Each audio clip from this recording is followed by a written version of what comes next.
Abhimanyu, budget सत्र की सूरत अब क्या दिख रही है? और मुझे ये भी आप बताएं कि भाई आप लगातार जो मांग कर रहे हैं उस पर सरकार ने फिर कह दिया था, जो मेरी जानकारी में है, अंत में अर्जुन मुंडा ने कहा था जल्दबाजी में नहीं लाया जा सकता एमएसपी गारंटी का कानून। C2+50% जल्दबाजी में नहीं लाया जा सकता, कुछ और समय दे पाने की स्थिति है अभिमन्यु? देखिए गरिमा जी, पिछले 1947 से लेके आज तक देख लें, 77 सालों से तमाम सरकारों को हम समय ही दे रहे हैं। हाँ।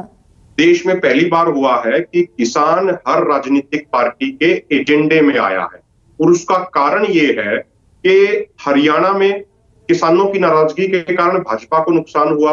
महाराष्ट्र में जो 14 सीटें जिनको प्याज की बेल्ट बोला जाता है, वहां अचानक से जो प्याज का एक्सपोर्ट इन्होंने बंद कर दिया, हर किसान को 2.5 से 3 लाख का नुकसान हुआ।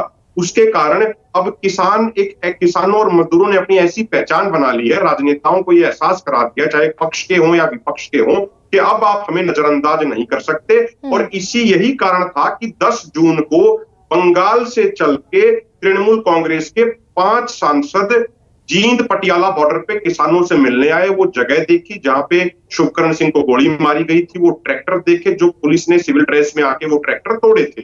हमारे वरिष्ठ युद्धवीर सिंह जी बैठे हैं, वो भी आपको बता देंगे गरिमा जी, 2014 से लेकर हम 2024 में क्या माननीय प्रधानमंत्री नरेंद्र मोदी जी ने 10 साल में किसी निष्पक्ष किसान प्रतिनिधि मंडल से मिलने का समय दिया? क्या जो बीजेपी का ही किसान मोर्चा है या इनका भारतीय किसान संघ है, क्या उनके लोगों से मुलाकात करके कुछ रणनीति उन्होंने बनाई? क्या चलो हमें तो छोड़ दीजिए, अभिमन्यु आपके हिसाब से ये जो डेडलॉक है, ये तो 4 साल से तो सीधा सीधा देख रहे हैं हम, बिल्कुल प्रत्यक्ष तौर पर, ये डेडलॉक है क्यों? क्योंकि पिछला जब फरवरी में हम चर्चा करते थे तो आया निकल कर कि भाई 2 लाख करोड़ रुपए में, तकरीबन 2 लाख करोड़ में, जिसे पहले 20 लाख करोड़ कह रहे थे कि एमएसपी अगर दे दिया 23 फसलों पर C2+50% तो 20 लाख करोड़ के पार पहुंचेगा पूरा बजट, जितना देश का बजट भी तकरीबन नहीं। तो ये पेचीदगी है क्या अभिमन्यु? नहीं गरिमा जी, पेचीदगी बिल्कुल नहीं है। आप अभी डाटा उठा के देखिए, इस साल बाहर से 1,41,000 करोड़ के एडिबल ऑयल बाहर से इंपोर्ट किए जा रहे हैं।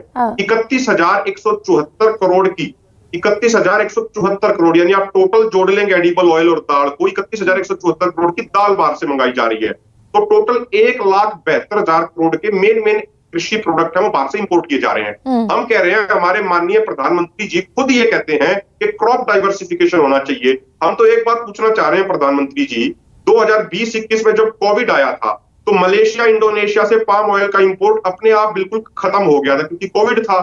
तो ऑटोमेटिक क्या हुआ कि 2020-21 के सीजन में जो सरसों है वो एमएसपी से भी ऊपर बिकी। तो जब सरसों के अच्छे रेट मिले तो अगले साल अगर अकेले हरियाणा की बात करें तो सरसों का area of cultivation Garima ji 1,18,000 hectare बढ़ गया। अगले साल रूस यूक्रेन का युद्ध शुरू हो गया, वहां से जो सरसों इंपोर्ट होती थी वो भी बंद हो गई, तो ऑटोमेटिक और अच्छा रेट मिला। पर पता नहीं क्यों, क्या कारण रहे कि 2023 में आके दोबारा से वो पाम ऑयल का इंपोर्ट शुरू कर दिया। लेकिन अभिमन्यु, आपको निर्भर बनेंगे। दिल्ली आने का जो दिल्ली चलो का नारा है, भाई दिल्ली में जाना और उसके बाद रामलीला मैदान दूसरी प्रायोरिटी, सुनाना तो केंद्र सरकार को ही है ना, दबाव तो केंद्र सरकार पर बनाना है। और केंद्र सरकार के 240 सांसदों को आपने कंप्लीटली बॉयकॉट कर दिया। गरिमा जी देखिए, बात यह है कि 10 साल में मेरे ख्याल से ज्यादा नहीं तो 200 से अधिक मांग पत्र हमने मंत्रियों के माध्यम से, बीजेपी के उनके सहयोगी दलों के सांसदों के माध्यम से प्रधानमंत्री जी तक पहुंचाए हैं। और जहां तक बात है, मैं फिर स्पष्ट कर दूं, मैंने पहले भी स्पष्ट किया, हमारे कन्वेंशन में कोई राजनीतिक व्यक्ति नहीं आ रहा है। वो जो मांग पत्र पहुंचाए अभिमन्यु, क्या जवाब मिला? नहीं बुला रहे हैं। लेकिन गरिमा जी, हमने मिलने का समय मांगा है, क्योंकि देखिए विपक्ष भी अपनी अकाउंटेबिलिटी से बच नहीं सकता।